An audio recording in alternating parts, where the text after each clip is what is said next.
Hello viewers, நம்ம டெய்லியும் எத்தனையோ விஷயங்களை கடந்து செல்கிறோம். பட் அதில் எத்தனை நம்ம தமிழ் ஹிஸ்ட்ரியை சம்மந்தப்பட்டது? நம்ம தமிழ் ஹிஸ்ட்ரிக்கு நம்ம இம்பார்ட்டன்ஸ் கொடுக்குறோமா? கொடுக்கணும். நம்ம ஹிஸ்ட்ரியை நம்ம மறந்துடக்கூடாது. ஸோ இந்த வீடியோவில் நம்மளோட ஏன்ஷியன்ட் தமிழ் ஹிஸ்ட்ரியை கம்ப்ளீட்டாக பட் முடிஞ்சளவுக்கு ஷார்ட்டாக சொல்லலான்னு ட்ரை பண்ணியிருக்கோம். ஸோ கண்டென்ட்டுக்குள்ளே வர்றதுக்கு முன்னாடி இந்த மாதிரி நிறைய இன்ட்ரெஸ்டிங் கண்டென்ட் நம்ம சேனலில் வரும். மறக்காமல் சப்ஸ்கிரைப் பண்ணிடுங்க. And now let's get into the video. நம்ம தமிழர் வரலாறை பற்றி பேசும்போது குமரிக்கண்டத்தை விடவே முடியாது. ஏன்னா தமிழ் தோன்றினதே குமரிக்கண்டத்தில் தான். தமிழுங்கிறது 20,000 ஆண்டுகள் பழமையான மொழி. ஆனால் ரெக்கார்டட் ஹிஸ்ட்ரியில் 3000 வருஷம் மட்டும்தான் இருக்குது. ஆனால் இதுவே குமரிக்கண்டம் இருந்திருந்தா 20,000 வருஷத்துக்கு முன்னாடி இருந்த தமிழர்கள் பற்றி எவ்வளவு ஃபேக்ட்ஸ் தெரிஞ்சிருக்கும்ல. ஆமாம், ஆனால் குமரிக்கண்டம் என்னாச்சு? ஒரு மிகப்பெரிய சுனாமியினால் அந்த மொத்த கான்டினென்ட்டே கடலுக்குள்ளே மூழ்கிருச்சு. பாண்டியர்கள் தான் சங்கம் வச்சு தமிழ் காத்தவங்க. சொல்லப்போனால் பாண்டியர்கள் இல்லைன்னா தமிழே இல்லை.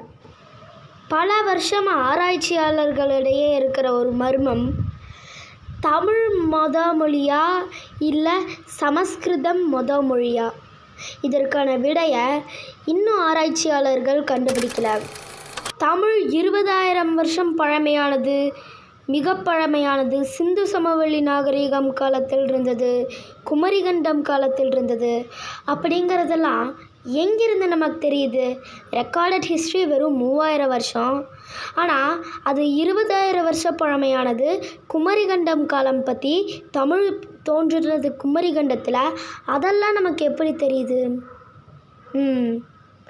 கீழடி, அதாவது கீழடி, ஆதிச்சநல்லூர் மாதிரி இடங்களில் ரிசர்ச் பண்ணும்போது கீழடி கிட்டத்தட்ட கிறிஸ்து பிறக்கிறதுக்கு 600 வருஷத்துக்கு முன்னாடி அமைக்கப்பட்டது. அதாவது அது ஒரு 6000 வருஷம் பழமை இருக்கும். அதாவது Keezhadi world's first proper planned city.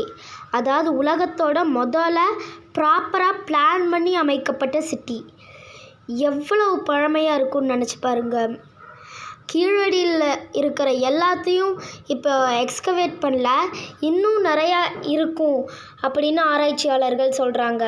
அது மட்டும் இல்லை, கீழடியில் கிடைச்சது நிறையா கோல்டு ஆர்னமெண்ட்ஸ், அதே மாதிரி காப்பர் பிளேட்ஸ், பழங்கால தமிழ் காப்பர் பிளேட்ஸ். இதையெல்லாம் வச்சு பார்க்கும்போது தமிழ் பழமையாக இருக்கலாம் அப்படின்னு ஆராய்ச்சியாளர்கள் சொல்கிறாங்க. தமிழ் பழமையானதா சமஸ்கிருதம் பழமையானதா? இதை பற்றி உங்கள் கமெண்ட் என்ன, உங்கள் கருத்து என்ன அப்படிங்கிறத நீங்கள் கமெண்ட் செக்ஷனில் சொல்லலாம்.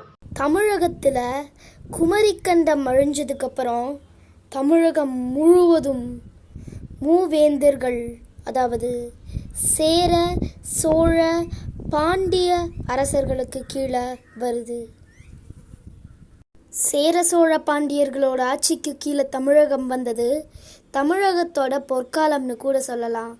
ஆனால் ஒரு 1000 வருஷத்திலே தமிழகத்தோட இருண்ட காலமும் காத்துட்ருந்தது. யாரிடமாவது சென்று தமிழ் எவ்வளவு ஆண்டுகள் பழமையானது என்று கேட்டால் நிறைய பேர் ஓர் 4000 5000 ஆண்டுகள் பழமையானது என்று கூறுவர். ஆனால் ஆராய்ச்சியாளர்கள் 51,000 ஆண்டுகள் பழமையான ஒரு தமிழ் சிற்பத்தை கண்டுபிடித்துள்ளனர். அதில் தமிழ் எழுத்துக்களின் கல்வெட்டு உள்ளது. தமிழ் பிராமி எழுத்து பொறிக்கப்பட்டது. அப்படியென்றால் தமிழ் 51,000 ஆண்டுகள் பழமையான ஒரு மொழியாக இருப்பதற்கு நிறையவே வாய்ப்புகள் உண்டு. சரி, இப்பொழுது நமது கேள்வி என்னவென்றால், தமிழர் வரலாறு திட்டமிட்டு அழிக்கப்பட்டதா?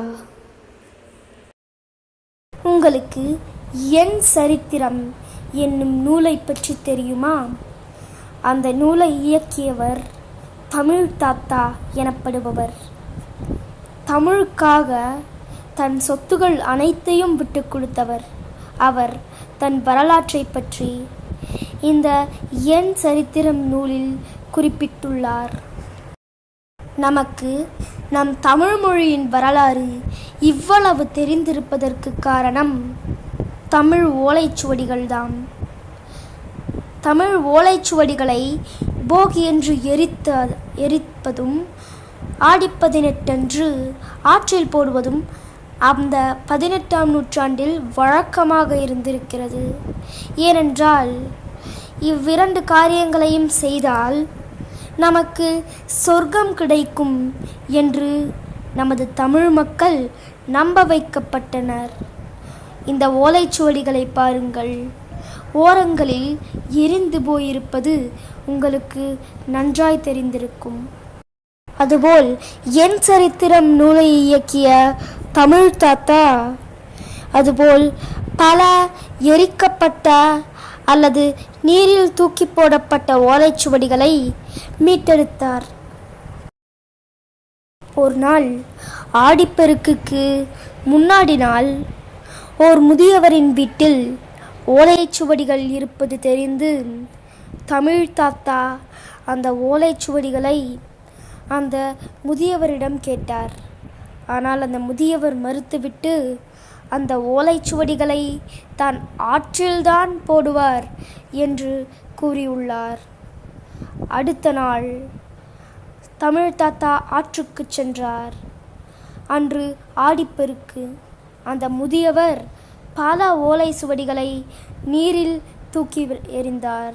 அப்பொழுது தமிழ் தாத்தா நீருக்குள் குதித்து அந்த ஓலைச்சுவடிகளை மீட்டெடுத்து அதை இலங்கையில் உள்ள ஓர் நூலகத்தில் வைத்தார்.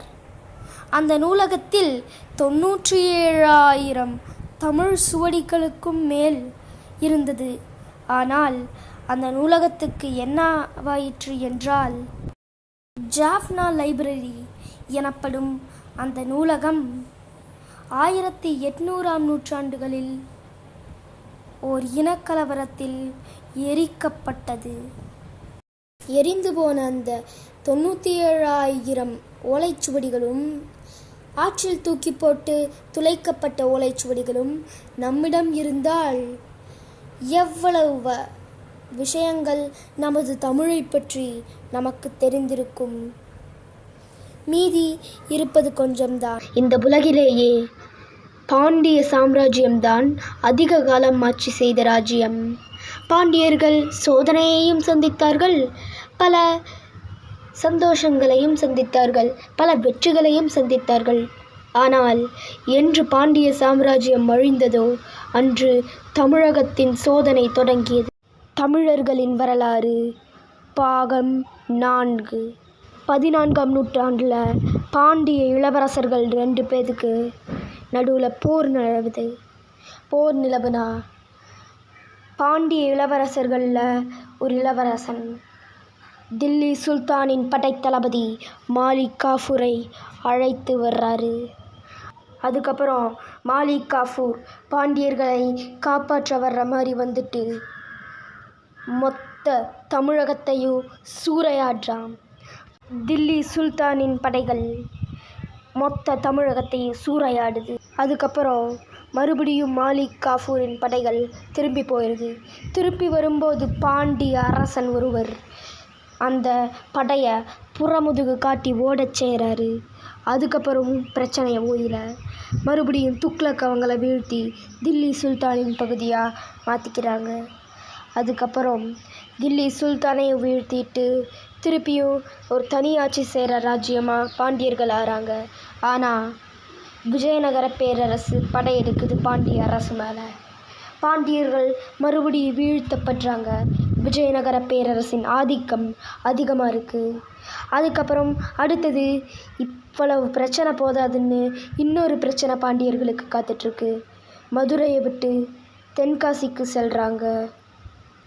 சரி, பாண்டியர்கள் இப்படி என்றால் வேற எந்த ராஜ்யமும் இல்லையா என்று நீங்கள் கேட்கலாம்.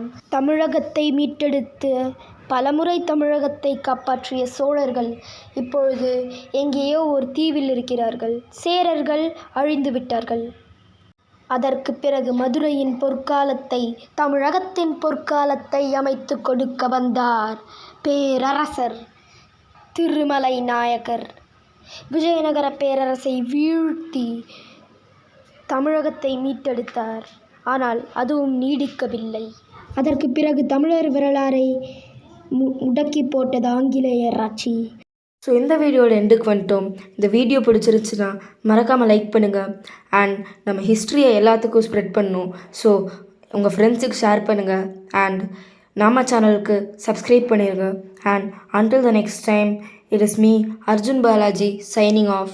Thank you.